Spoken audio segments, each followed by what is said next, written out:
Audrey Delarosian Yunchia, Nanist Eja Tachini, Nishlan Besh Bajayu Beshichin, Auto Torich Eatni Dashache, Auto Not All the Net Dashanella.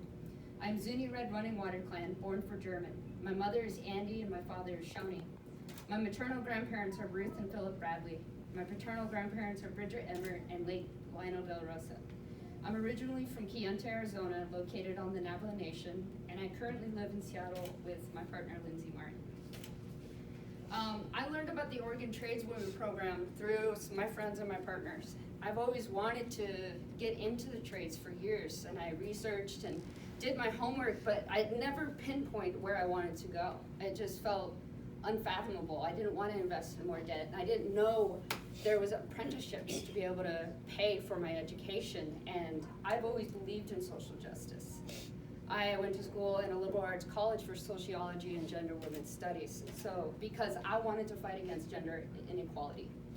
And the trades, unions are amazing. Knowing the history where unions came from, where they fought, and getting workers' rights. And I was like, that's the framework that I come from. I want to get in on that. So I did my homework, and I had a slim winter economically. I was always feast or famine in the film industry, and I was done with it. So I drove the 5.5 hours to reserve myself a spot at the mandatory meeting, and walking in, I saw all these women coming together. I saw queer people, I just saw indigenous people, I saw a whole spectrum, and I was like, this is where I need to be, this is awesome.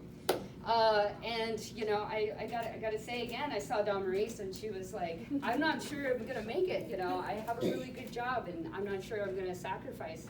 I was listening to Liana, concerned about her job, and I was listening to Laura, concerning for her children. And the first day of school, it was seeing these people who were questioning if they could make it or not, and they made sacrifices. They're here.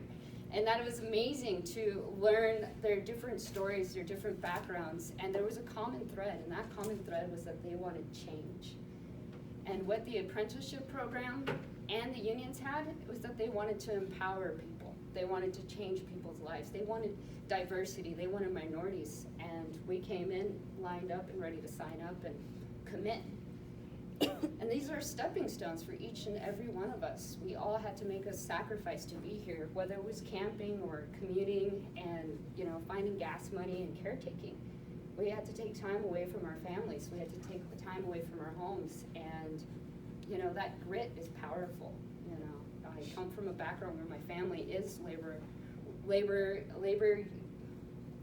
union and teacher union. So getting yelled at and told to move and get out of the way and pay attention, I was like, oh, I can do this.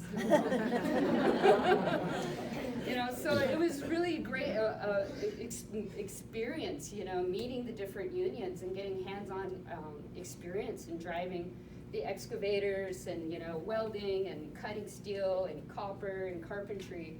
And I told myself a story that I was not enough, I was not qualified. I knew I was smart, but I didn't know where to put that energy. And when I got accepted in this program for Oregon Tradeswomen, I was like, thank you very much. I will commit, I will show up, and I'll give you everything. And I saw that with all of these students here, all these women here. They did an incredible job, and I'm so proud of them. And I just really look forward to everything that each and every one of you are gonna do. And the instructors were incredible. They came in full energy, driving long distance, taking time with math, and telling us the construction culture. And the unions were just like, come on, let's go. I'll teach you, I'll help you out. And it's just, that community is really important. And the unions are the forefronts of social justice and equity. And we want that, and we're hungry for it. And we want a living wage, and here we come. Yeah.